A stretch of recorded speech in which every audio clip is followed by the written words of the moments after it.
आज हम इस वीडियो में बात कर रहे हैं कि लोग आखिर आत्महत्या क्यों कर पाते हैं और उनके पीछे क्या प्रमुख कारण हो सकते हैं। आप सभी को बखूबी मालूम है कि हाल ही में अभिनेता सुशांत सिंह राजपूत ने खुदकुशी की है और उनके इस कदम ने लोगों के सामने काफ़ी बड़े और प्रमुख सवाल खड़े किए हैं कि आखिर एक व्यक्ति जो कि इतना इंटेलेक्चुअल है, जिसने अपनी लाइफ में इतना स्ट्रगल करके वो इतना आगे बढ़ा है और आज हमारी सोसाइटी के सो कॉल्ड सक्सेस के पैमाने में एकदम फिट बैठते हैं, उन्होंने ऐसा कदम क्यों उठाया है। तो अगर हम सिर्फ इंडिया की ही बात करें तो इंडिया में तकरीबन हर साल 1 लाख से ज़्यादा लोग सुसाइड से मरते हैं, जो कि एक काफ़ी अलार्मिंग नंबर है। हमें मेंटल हेल्थ के बारे में काफ़ी ज़्यादा ध्यान देने की ज़रूरत है। इन सभी में प्रमुख कारण फैमिली प्रॉब्लम, क्रोनिक इलनेस या डिप्रेशन जैसी बीमारियां शामिल है। तो सबसे पहले बात करते हैं कुछ मिथ्स और मिस इन्फॉर्मेशन की। सबसे पहले इम्पल्सिव मिथ। लोगों के अंदर एक आम धारणा है कि सुसाइड एक इम्पल्सिव एक्ट है, बल्कि ऐसा नहीं है। तो अगर हम किसी भी सुसाइड के केस को ध्यान से स्टडी करें तो हमें पता चलेगा कि उनके मन में सुसाइड के ख्याल काफ़ी महीनों, यहाँ तक कि किसी किसी केसों में सालों पर पहले से रहते हैं, और उनमें से काफ़ी केसेस ऐसे होते हैं जिसके अंदर वो लोग पहले सुसाइड कमिट कर भी चुके होते हैं। तो उसे इम्पल्सिव एक्ट कहना एक तरीके से गलत होगा। दूसरा है सुसाइडल नोट के बारे में। अगर हम डेटा एनालिसिस करें तो हमें पता चलेगा कि सिर्फ 25% केसेस में ही सुसाइडल नोट मिलता है। But why so few? एक व्यक्ति जो अपनी लाइफ को एंड करने के बारे में सोच रहा है, क्या उसके मन में एक नोट या फिर आखिरी बात कहने का ख्याल क्यों नहीं आ पाता? इस सवाल को जानने के लिए हमें उस व्यक्ति के उस समय की मानसिक स्थिति या स्टेट ऑफ माइंड को समझना पड़ेगा। And the state of mind entirely characterised by massive loneliness, isolation, rejection, and alienation that is difficult or impossible to adequately capture in word. So, leaving a note doesn't occur to them and they think it as entirely pointless. उन्हें लगता है कि लोगों को मेरी कोई परवाह नहीं है और एक नोट से उन्हें क्यों परेशान करना। They don't want to bother people by leaving a note. तो नेक्स्ट देखते हैं सेल्फिशनेस के मिथ को। अक्सर लोग सुसाइड को एक सेल्फिशनेस के चश्मे से देखते हैं। उन्हें लगता है कि व्यक्ति सेल्फिश था और उसने अपने परिवार या फिर समाज की कोई चिंता भी नहीं थी। और इस मिथ को भ्रष्ट करने के लिए भी हमें उस व्यक्ति के उस समय के स्टेट ऑफ माइंड या फिर मानसिक स्थिति को समझनी पड़ेगी। जो व्यक्ति सुसाइड से मरता है उसको लगता है कि मेरे जाने से लोगों को कोई भी फर्क नहीं पड़ेगा, यहाँ तक कि वो यहाँ तक मानने लगता है कि लोगों को मेरी लाइफ से ज़्यादा मेरी डेथ से फ़ायदा होगा। हालांकि ये सोच पूरी तरह गलत है, पर उनकी मानसिक स्थिति कुछ इस तरह ही बन जाती है।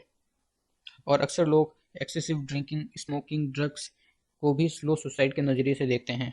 पर यह मानना भी गलत होगा, क्योंकि जो लोग इन पदार्थ का सेवन करते हैं उनका मरने के बारे में कोई ख्याल नहीं होता है, बल्कि वो सेवन सिर्फ इसलिए करते हैं क्योंकि उन्हें ये पसंद है और या फिर वो एडिक्ट हो चुके हैं। इसलिए अक्सर वो रिस्क या वार्निंग को इग्नोर कर देते हैं।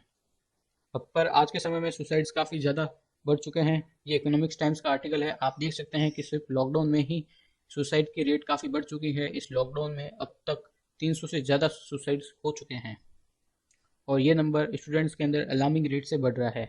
ये द हिंदू का आर्टिकल है। आप देख सकते हैं कि हर रोज तकरीबन 28 छात्र सुसाइड से जान गंवा रहे हैं। तो जानते हैं इन सब के पीछे के कारण, और इसको जानने के लिए हमें पढ़ना पड़ेगा Joiner's model of suicidal behaviour. Joiner का मानना है एक व्यक्ति सुसाइड तभी करता है जब उसके पास desire to die by suicide plus ability to die by suicide हो।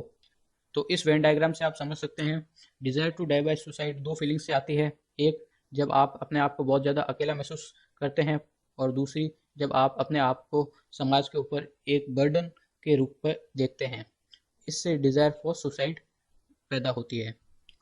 और अगर ये डिज़ायर फॉर सुसाइड जिस समय कैपेबिलिटी फॉर सुसाइड के साथ मिल जाती है तो काफ़ी डेंजरस है और ये सुसाइडल अटेम्प्ट्स को। तो समझते हैं desire for suicide. When people hold two specific psychological states in their mind simultaneously, and when they do so for long enough, they develop the desire to death. And those two emotions are perceived burdensomeness and sense of low belongingness. तो समझते हैं बर्डनसमनेस को। जब किसी व्यक्ति के मन में ऐसा ख्याल आने लग जाए कि मैं एक समाज पर बर्डन हूँ, मैं एक लाइबिलिटी हूँ, plus my death is worth more than my life to others, तो ये एक काफ़ी अलार्मिंग इमोशन है और ये सुसाइडल अटेम्प्ट्स को भी जन्म दे सकता है। प्लस अगर आप सेल्फ हेट करने लगे, अगर आप खुद से नफरत करने लगे, तो ये भी काफ़ी ज़्यादा अलार्मिंग है। दूसरा है थॉटवर्ड बिलोंगिंगनेस। अगर आप बहुत ज़्यादा खुद को अकेला महसूस करते हैं, आप लोनलीनेस फील करते हैं और दूसरों के साथ कनेक्ट नहीं कर पाते हैं, तो ये इमोशन भी डिज़ायर फॉर डेथ को जन्म देता है। इसके अंदर एक कारण एब्सेंस ऑफ रेसिप्रोकल केयर का भी है। और जिस समय किसी व्यक्ति को ऐसा लगता है कि ना मैं किसी का ख्याल रख सकता हूँ और ना ही मुझे किसी का ख्याल रखना है, तो ये भी एक डिजायर फॉर डेथ को जन्म देती है। अब जानते हैं एबिलिटी के बारे में। Acquired ability to enact lethal self injury.